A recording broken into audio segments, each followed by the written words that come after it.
Bem, senhores, em continuação à nossa última aula do nosso Código Disciplinar atualizado, em que paramos na precedência funcional, vamos proceder para o artigo 6º, que vem falar da deontologia militar estadual. Tiago, eu nunca ouvi falar na minha vida sobre deontologia. Eu não sei o que é isso. Você poderia me explicar o que significa, para eu poder ter um bom entendimento? Galera, a deontologia, elas são como se fosse uma conduta ética do militar. É você fazer o que é certo, é você procurar o certo, procurar fazer o bem, agir com ética, agir com bondade. Então isso é a deontologia. Qual é a atividade fim da questão da deontologia? Nada mais, nada menos, ela serve para que o militar exerça sua profissão e atinja os ideais, né, e a realização do bem comum. Como assim? A deontologia, além de que você tem que agir pelo bem, certo? Você tem que seguir valores e deveres éticos. Tranquilo? A gente vai ver nos próximos artigos os valores e depois a gente vai ver os deveres. Então a deontologia, ela é constituída por esses valores e esses deveres. Os valores e os deveres se resumem na questão da deontologia. Inclusive os valores, como a gente pode ver no artigo 7, é o que? Patriotismo, civismo, hierarquia, disciplina, profissionalismo, a lealdade, a constância, a verdade real, a honra, a dignidade humana, a honestidade e a coragem. Então vamos dar uma lida na deontologia. A deontologia militar estadual é constituída pelos valores e deveres éticos, como eu falei. Lembrou dos valores e deveres éticos, ela se resume na deontologia, tá bom? Traduzidos em normas de conduta que se impõem para que o exercício da profissão militar estadual atinja plenamente os ideais de realização comum, mediante, relativamente aos policiais militares, a preservação da ordem pública e a garantia dos poderes constituídos, relativamente aos bombeiros militares, a proteção da pessoa, visando sua incolumidade em situação de risco, infortúnio ou de calamidade. Pessoal, o artigo 6º a gente tem que observar da seguinte maneira. Ele vem falar um pouco da competência da polícia e da competência do bombeiro. É importante que você saiba diferenciar ambos, porque ele pode botar o policial militar na função de um bombeiro e o bombeiro na função de um militar. Um exemplo, pode cobrar na prova. Relativamente aos policiais militares, a proteção da pessoa visando sua incolumidade em situação de risco, infortúnio ou de calamidade. Não, aí é relativamente aos bombeiros. A polícia militar, ela está ligada a quê? A preservação da ordem pública e a garantia dos poderes constituídos. Então, lembrou de polícia militar, preservação da ordem pública e garantia dos poderes constituídos. Já o bombeiro é a proteção da pessoa visando sua incolumidade em situação de risco, infortúnio ou de calamidade. Então, saiba diferenciar. Polícia militar, preservação da ordem pública e garantia dos poderes constituídos. Bombeiro militar, a proteção da pessoa visando sua incolumidade em situação de risco, infortúnio ou de calamidade. Tranquilo? Até aí a gente pode continuar. Aplicada aos componentes das corporações militares, independentemente de posto ou graduação, grife isso aqui na sua apostila. A deontologia policial militar reúne princípios e valores úteis e lógicos a valores espirituais superiores destinados a elevar a profissão do militar estadual à condição de missão. Então veja pontos importantes que a deontologia ele é aplicado a todos os militares, independentemente de posto ou graduação, não importa se é oficial ou praça. E essa deontologia, ela reúne princípios e valores úteis e lógicos a valores espirituais superiores, certo? Destinado a elevar a profissão do militar estadual à condição de missão. Então fiquem atentos a esses pontos, que lá na prova você não vai errar. O militar do Estado prestará compromisso de honra em caráter solene, afirmando a consciente aceitação dos valores e deveres militares e a firme disposição do bem cumpri-los. Isso aqui acontece depois que você termina seu curso, que vai ter aquela solenidade de formatura, e lá você vai prestar um juramento, em que nesse juramento você vai aceitar esses valores e esses deveres militares e vai prometer também que vai cumpri-los sempre dentro da legalidade. Então, lá naquele dia da formatura, você vai lá entrar em forma, vai ser feito todo aquele ritual, você vai lá, vai falar aquela frasezinha que a gente vai ver daqui a pouco, e ali você está prestando seu compromisso de honra. A gente vai falar agora justamente dos valores militares estaduais. Esses valores têm que ser seguidos. Os valores fundamentais determinantes da moral do militar estadual são: tem que decorar, é bom. Por que é bom você decorar? O máximo que vai acontecer é a banca cobrar um valor fundamental da moral militar que não existe. No máximo ela vai criar. Como é que eu faço para decorar isso aqui? Exercitando. Então você tem primeiramente o patriotismo, o civismo, a hierarquia e a disciplina, que você já sabe a diferença de hierarquia e disciplina, como eu havia falado na primeira aula. O profissionalismo, a lealdade, a constância, a verdade real, a honra, a dignidade humana, a honestidade e a coragem. Então a banca pode fazer o quê? Ela pode simplesmente criar um valor que não existe. Vou ler novamente para fixar na sua cabeça. Você tem o patriotismo, o civismo, a hierarquia, a disciplina, o profissionalismo, a lealdade, a constância, a verdade real, a honra, a dignidade humana, a honestidade e a coragem. Se você fizer a leitura diariamente, você pode não decorar, mas quando inventarem um valor que não existe, você vai conseguir identificar facilmente. Tranquilo? Então vamos lá para o artigo 8º.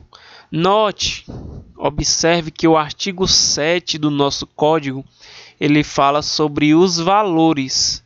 O artigo 8º fala sobre os deveres. Faça essa diferenciação, valores, deveres.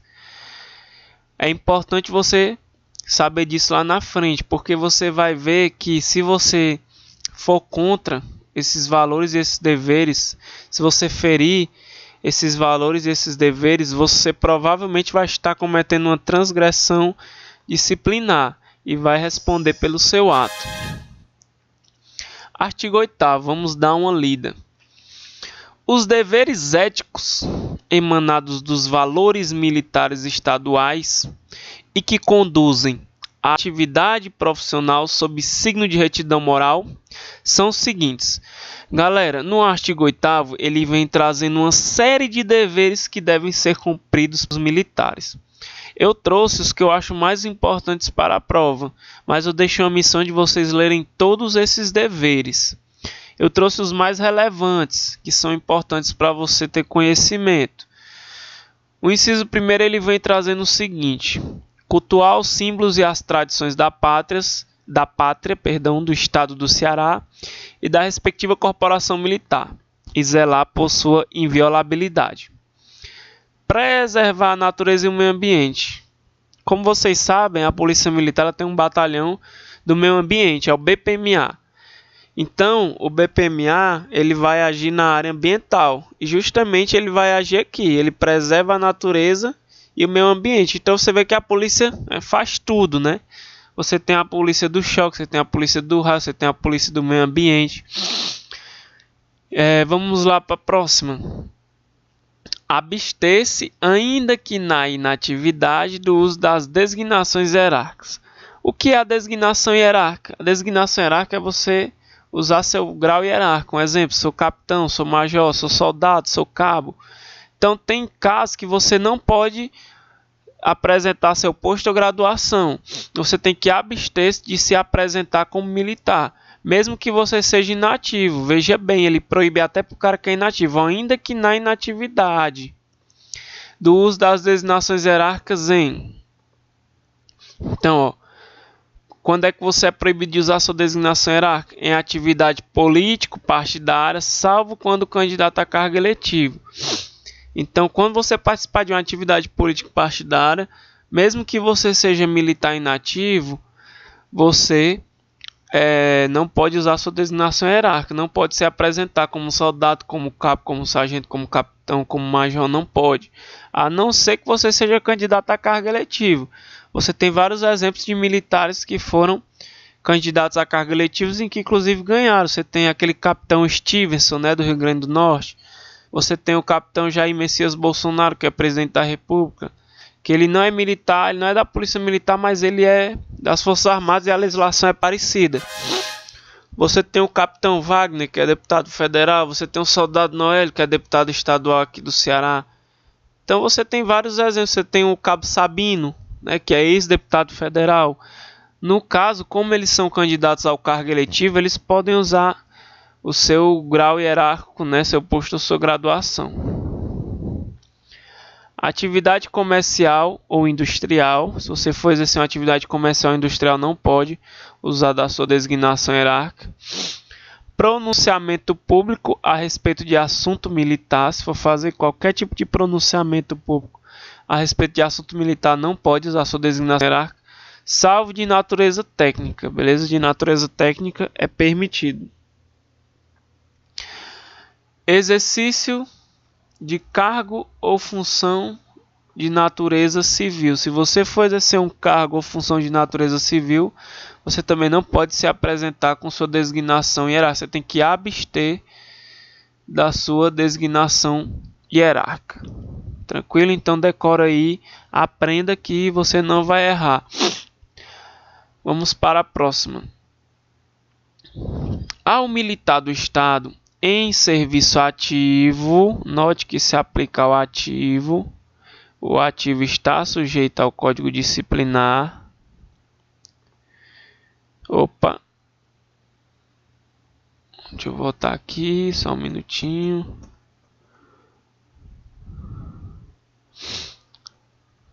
Pronto. Vou voltar aqui que passou sem querer. Ok.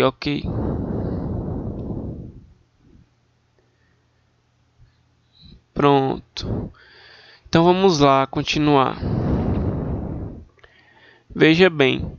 Ao militar do Estado em serviço ativo, é vedado exercer atividade de segurança particular, comércio ou tomar parte da administração ou gerência de sociedade empresária ou dela ser sócio ou participar, exceto como acionista, cotista ou comanditário.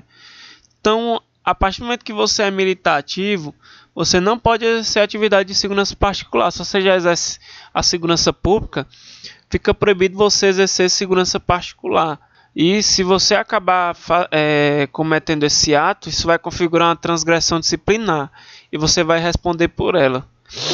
Você não pode exercer comércio, nem tomar parte de administração ou gerência de uma sociedade empresária ou dela ser sócio ou participar.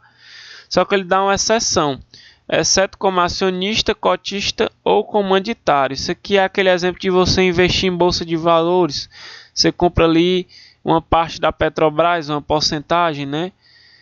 Aquilo ali você comprou, você é um investidor, mas você não está gerindo a Petrobras diretamente. Tá bom? Você só comprou ações. Nesse caso, pode. Então, ele tem a exceção, exceto como acionista, cotista ou comanditário. Observe isso aí na sua prova. Compete aos comandantes fiscalizar os subordinados que apresentarem sinais exteriores de riqueza, incompatíveis com a remuneração do respectivo cargo, provocando a instauração de procedimento criminal ou administrativo necessário à comprovação da origem de seus bens. Isso aqui acontece daquele cara que ele entrou na polícia, certo? Um pouco ele entrou soldado, só um exemplo básico. Do nada, o cara apresentou sinais exteriores de riqueza, sei lá, o cara comprou uma Ferrari, comprou uma casa na beira-mar, uma casa de praia, anda todo no ouro, e foi visto que aquilo ali não é compatível com o salário dele. Como é que um soldado que ganha seus 3 mil e pouco vai ter condição de ter uma Ferrari, de manter uma Ferrari, né? Então, o comandante, ao observar que esse subordinado apresentou sinais exteriores de riqueza que não condiz com o salário dele, com o cargo que ele ocupa, ele pode abrir um procedimento seja criminal ou administrativo, só para aquele militar comprovar a origem de seus bens. Mas por que isso? O cara não tem direito nem de ter as coisinhas dele, tem que ser investigado? Não. É só para saber se esse dinheiro que esse cara está tendo é um dinheiro lícito e não dinheiro do crime, dinheiro ilícito, dinheiro de tráfico ou de algo, de uma conduta irregular. Sendo comprovado que todo o dinheiro dele é lícito, sei lá, o cara pode receber uma herança, o cara pode ficar muito rico, pode receber uma herança muito alta. Então vai ficar tudo bem, a não ser que seja de uma fonte ilícita. Aí com certeza ele vai ser responsabilizado, beleza? Então isso fica a cargo do comandante, fiscalizar o subordinado. Aos militares do estado da ativa, novamente ele proíbe somente ao ativo. São proibidos manifestações coletivas sobre atos de superiores de caráter reivindicatório e de cunho político partidário, sujeitando-se às manifestações de caráter individual aos preceitos desse código. Então, os militares ativos eles não podem se manifestar coletivamente sobre atos de superiores nem de caráter reivindicatório ou de cunho político partidário, né? A gente pode dar um exemplo, o cara bota lá no Facebook uma manifestação, né, sobre um ato de um superior dele, aí vai sendo compartilhado e compartilhado por outros militares, por civis. Isso aí pode configurar uma manifestação coletiva sobre ato de superior, beleza? Então pode estar sendo responsabilizado, como eu disse. Se esses deveres éticos eles não forem seguidos, vai gerar o que? Uma responsabilidade administrativa disciplinar, o militar vai responder. Então, o militar ativo ele não pode se manifestar coletivamente sobre atos superiores, seja de caráter reivindicatório ou de cunho político partidário, beleza? Sujeitando-se às manifestações de caráter individual aos preceitos desse código. É assegurado ao militar do Estado inativo o direito de opinar sobre assunto político e externar pensamento e conceito ideológico filosófico relativo à matéria pertinente ao interesse público, devendo observar os preceitos da ética militar e preservar os valores militares em suas manifestações essenciais.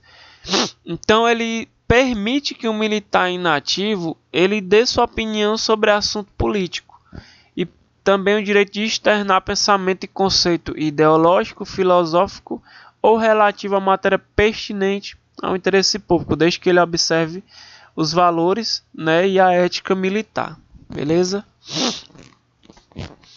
No artigo 9, ele vem falar sobre a disciplina militar. Como eu disse, você tem que saber lá a diferença da hierarquia e a diferença também entre hierarquia e disciplina. A disciplina é o exato cumprimento dos deveres do militar estadual, traduzindo-se na rigorosa observância e acatamento integral das leis, regulamentos, normas e ordem por parte de todos e de cada integrante da corporação militar. Então você lembra lá da hierarquia, né, que é a ordenação progressiva de graus hierárquicos, né? Essa ordenação se faz por postos e graduações de acordo com a antiguidade, a precedência, o escalonamento hierárquico, a antiguidade é a precedência funcional. Já a disciplina é o exato cumprimento dos deveres do militar estadual. É você seguir os deveres que a gente acabou de citar e acatar as leis, os regulamentos, as normas e as ordens. Beleza? No parágrafo 1º, ele vai falar das manifestações essenciais da disciplina. A gente tem ela: a observância rigorosa das prescrições legais e regulamentares. A gente tem a obediência às ordens legais dos superiores. Lembre, você só pode obedecer ordens legais. As ordens ilegais, mesmo que o cara seja seu superior, ela não pode ser acatada. Só pode ser acatada ordens legais. Você não pode cometer ilegalidade. O emprego de todas as energias em benefício do serviço. A correção de atitudes, as manifestações espontâneas de acatamento dos valores e deveres éticos, a colaboração espontânea na disciplina coletiva e na eficiência da instituição. A disciplina e o respeito à hierarquia devem ser mantidos permanentemente pelos militares do Estado, tanto no serviço ativo como na inatividade. Então, a disciplina e o respeito à hierarquia, pessoal, ela deve ser mantida enquanto você estiver na condição de militar, tanto faz você ser ativo quanto inativo. Mas o inativo não está nem sujeito ao Código Disciplinar reformado, o inativo da reforma. Só, pessoal, que isso aqui vai ser repetido lá no Estatuto, tá bom? E o Estatuto ele se aplica tanto ao militar ativo como ao militar inativo, no que couber, beleza? Então, enquanto você estiver na condição de militar, tanto no serviço ativo como na inatividade, você tem que manter a disciplina e tem que manter o respeito à hierarquia permanentemente pelo resto da vida, enquanto você estiver na condição de militar. Seja você ativo, seja você inativo. Ok? Vamos para a próxima. Parágrafo 3º. A camaradagem é indispensável à formação e ao convívio do militar. Incumbida aos comandantes incentivar e manter a harmonia e a solidariedade entre seus comandados, promovendo o estímulo de aproximação e cordialidade. A camaradagem nada mais é do que o nome já diz, é você ser camarada, é você se dar bem com outro militar. Ela é indispensável para o convívio militar. Então ela dá uma competência aos comandantes, ou seja, ele diz que os comandantes que têm que incentivar essa harmonia entre seus subordinados, entre seus comandados, as pessoas que aquele superior comanda. E sempre promover a aproximação e a cordialidade, tá bom? É o bom convívio militar. A civilidade é parte integrante da educação policial militar, cabendo a superiores e subordinados atitudes de respeito e deferência mútuos. Então, superiores e subordinados, eles devem se respeitar por igual. Porque o cara é um superior que ele vai poder te desrespeitar. Se ele se desrespeitar, você pode representar contra ele. Não é porque você é subordinado que você vai ter que acatar tudo a um desrespeito ou alguma conduta ilícita do seu superior. Você vai ter direito de denunciar seu superior. Você tem a representação disciplinar. Ok? Vamos para o artigo 10. O artigo 10 ele vai falar das ordens, beleza? É uma muito importante, muito provável que caia uma questão assim sobre esse artigo 10. As ordens legais devem ser prontamente acatadas e executadas, cabendo inteira responsabilidade à autoridade que as determinar. Agora eu acho estranho por quê? Esse artigo 10 ele me deixa um pouco na dúvida, não vou mentir por quê. Ele fala assim, ó, as ordens legais devem ser prontamente acatadas e executadas. Ora, se a ordem é legal, né, não é para haver responsabilidade para a autoridade que determinou, porque se a ordem é legal, como é que ela vai gerar uma responsabilidade, né? O que vai gerar uma responsabilidade para mim seria uma ordem ilegal, mas vamos entender dessa forma. As ordens legais devem ser prontamente acatadas e executadas, cabendo inteira responsabilidade à autoridade que determinou. Então, aquela autoridade que determinou, ela vai se responsabilizar pelaquela ordem legal. E você que é subordinado, você vai acatar e executar. Beleza? Quando a ordem parecer obscura, o subordinado, ao recebê-la, poderá solicitar que os esclarecimentos necessários sejam oferecidos de maneira formal. Então, teu superior te mandou ali uma ordem estranha, tu tá achando aquilo estranho, tu tá achando que tem algo errado. Então você vai falar assim, ei chefe, tem como se eu mandar de maneira escrita essa ordem, porque eu não estou entendendo, tem como se eu mandar aí para mim. Se for uma ordem ilegal, é claro que ele não vai mandar por escrito, porque ele está criando provas contra ele. Então, se o seu superior mandar uma ordem que parecer obscura, você que não é burro, né, você que é um cara esperto, você vai solicitar que os esclarecimentos sejam oferecidos de maneira formal, ou seja, por escrito. Ok? E a gente tem outro caso, ó. Cabe ao executante que exorbitar no cumprimento da ordem recebida a responsabilidade pelo abuso ou excesso que cometer. Primeiro caso, o teu superior te mandou uma ordem, aquela ordem é legal, é uma ordem que segue a lei. Só que ao cumprir aquela ordem, você fez mais do que ele lhe pediu, você cometeu um excesso. Vou dar uma situação hipotética, uma situação só para dar de exemplo. Seu superior manda você prender determinada pessoa, você vai lá e comete abusos contra essa pessoa. Ele mandou você prender, ele não mandou você cometer abuso, você se excedeu. Ou então, você bateu naquela pessoa sem ter motivo, você cometeu um excesso. O excesso, você vai responder por esse excesso, você vai ser responsabilizado. Não é justo que seu superior responda pelo seu excesso. Então, se você receber uma ordem, você cometer um abuso ou um excesso, você vai responder. Salvo se o fato é cometido sob coação irresistível ou sob estreita obediência à ordem não manifestamente ilegal de superior hierárquico, quando só será punível o autor da coação ou da ordem. Como é que isso acontece? O que é a coação irresistível? Seu superior fala assim, bata nessa pessoa aí que eu sou seu superior. Você vai me desobedecer, você está em estágio probatório, eu vou fazer você ser expulso.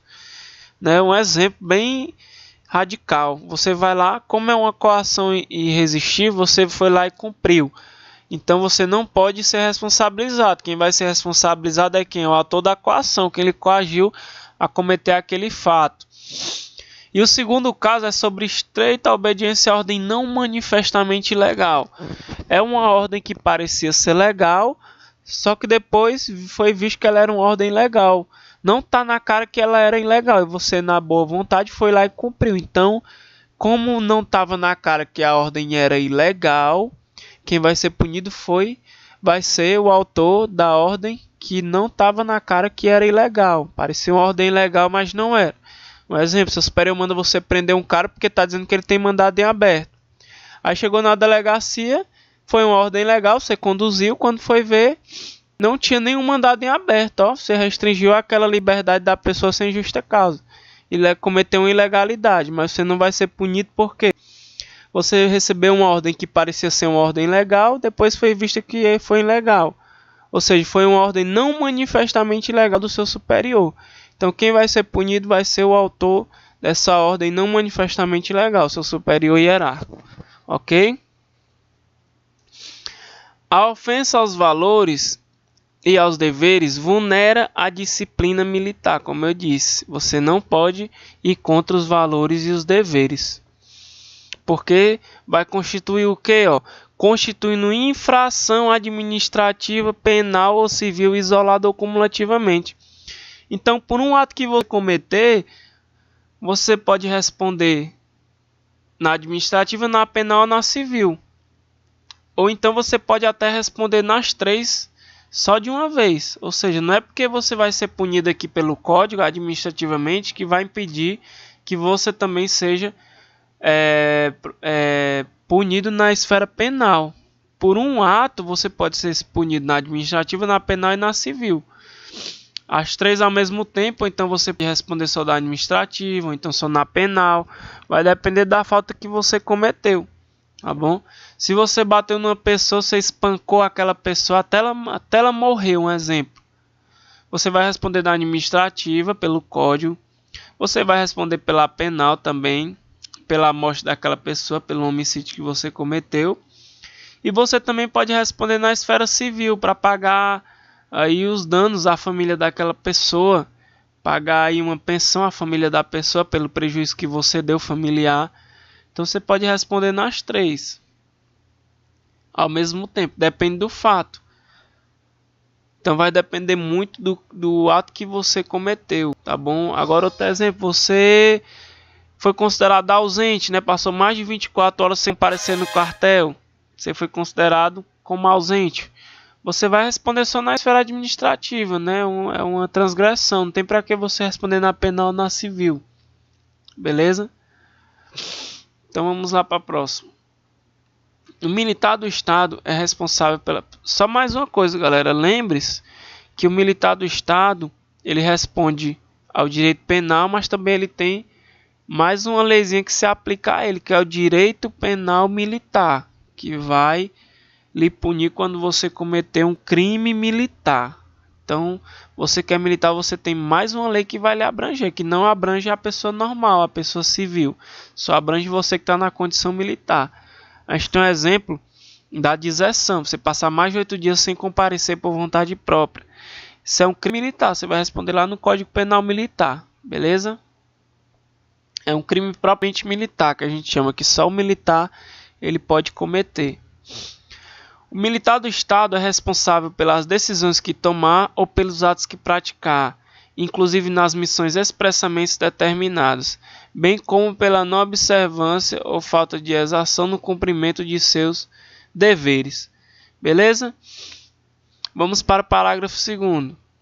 O superior hierárquico responderá solidariamente na esfera administrativa disciplinar, incorrendo nas mesmas sanções da transgressão praticada pelo subordinado quando presenciar o cometimento da transgressão, deixando de atuar para fazer cessar imediatamente. Como é que funciona? A gente chama isso de responsabilidade solidária.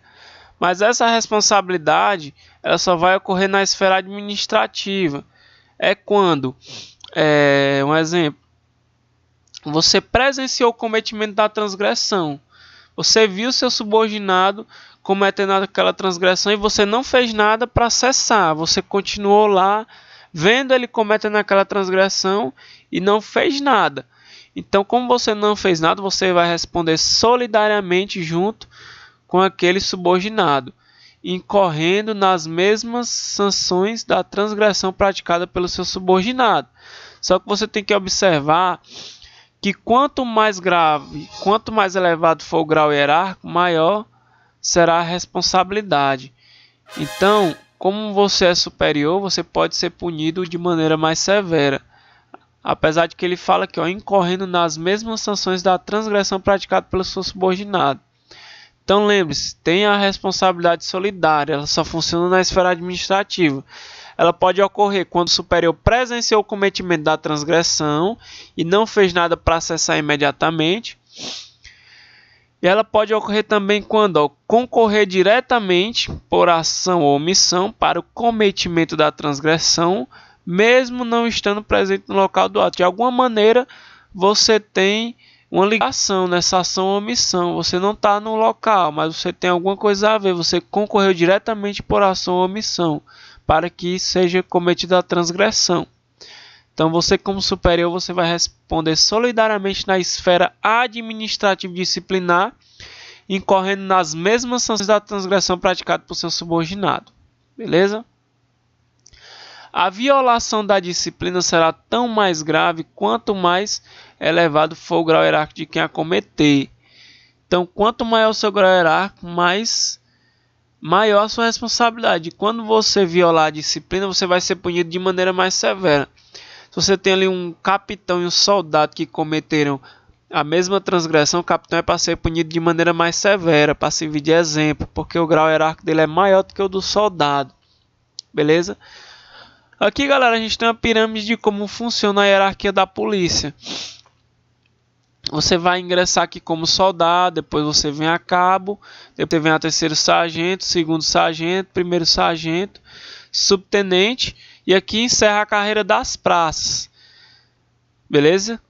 A gente tem aqui a carreira dos oficiais. A gente tem o segundo tenente, primeiro tenente, a gente tem o capitão, a gente tem o major, o tenente coronel e o coronel. Para você ingressar como soldado, é só você fazer o concurso que você vai fazer agora, né? Concurso para a carreira de soldado. Depois você vai fazer o CFP, curso de formação profissional, CFP. Quando você terminar o curso, né, você vai lá, aluno soldado. Depois você termina o curso, você vai ser nomeado aqui como soldado. Aí você segue a carreira de soldado. Você vai a cabo, você vai a terceiro sargento, você vai a segundo sargento, você vai a primeiro sargento, depois você chega até subtenente. Para a carreira de oficial, você pode ingressar nela fazendo um concurso chamado CFO. Curso de formação de oficiais é um concurso de nível superior que você faz, certo? Ao terminar o curso de formação de oficiais, você vai sair segundo tenente. De segundo tenente você vai ser promovido a primeiro tenente, a capitão, a major, tenente coronel, em seguida coronel, que é o último posto aqui da sua carreira. E acima do coronel você tem o coronel comandante geral, mas é uma escolha do governador. Você pode virar coronel comandante geral, entrando pelo CFO, você pode chegar até coronel comandante geral, que está acima de coronel. Quando você segue a carreira de praças, você vem até subtenente. Chegou em subtenente, você encerrou sua carreira. Só que você pode fazer um curso que a gente chama de CHO. Você chegou aqui a subtenente, certo? Você já tem seu ensino superior, você não tem nenhuma punição, você não responde processo, você quer continuar subindo, quer continuar ascendendo na carreira. É só você fazer esse cursinho chamado SHO, curso de habilitação de oficiais. Preenchendo os requisitos necessários, você faz o curso. Após concluir esse curso com aproveitamento, entrando nas vagas, você pode, de subtenente, você pode ser promovido a segundo tenente QOA, quadro de oficiais administrativos, tá bom? Você pode chegar aqui a segundo tenente QOA. Depois de segundo tenente, você ainda pode vir a primeiro, você pode vir a capitão e pode chegar no máximo a major. Tá bom? Você só pode chegar até aqui. Mas por que eu não posso chegar a coronel? Porque você ingressou soldado. Você não fez o CFO.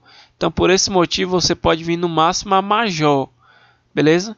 Agora, se você fizer o CFO, ou seja, se você entrar como oficial combatente, você pode vir a segundo, primeiro, capitão, major, tenente coronel, coronel e coronel comandante geral. É a escolha do governador, o cara que vai ser o coronel comandante geral. Beleza? Então é assim que funciona a questão do escalonamento hierárquico. Ok? Aqui ele vem falar o que? A disciplina e o comportamento do militar estadual estão sujeitos à fiscalização, disciplina e orientação pela Controladoria Geral de Disciplina dos órgãos de segurança pública e sistema penitenciário, a famosa CGD. Então, a disciplina e o comportamento ela vai ser fiscalizado pela CGD. A CGD ela pode também responsabilizar os militares, porque ela nos abrange. A gente tem a Lei Complementar número 98. O que diz lá no artigo 1º dela, que cai na nossa prova?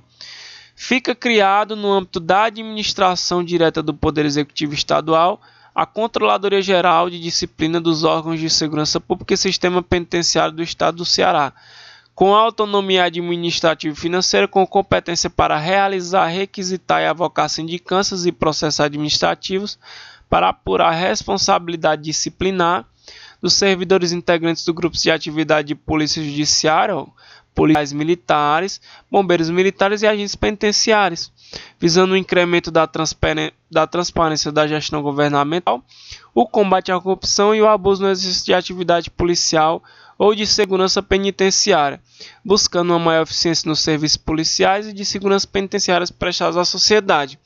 Então a controladoria, nada mais nada menos, ela vai funcionar, ela vai servir para que seja apurado a responsabilidade do militar estadual. Aquele militar que se corrompeu, que cometeu um ato ilícito, ele pode ser fiscalizado pela CGD, pela Controladoria Geral dos órgãos de segurança pública e sistema penitenciário do Estado do Ceará.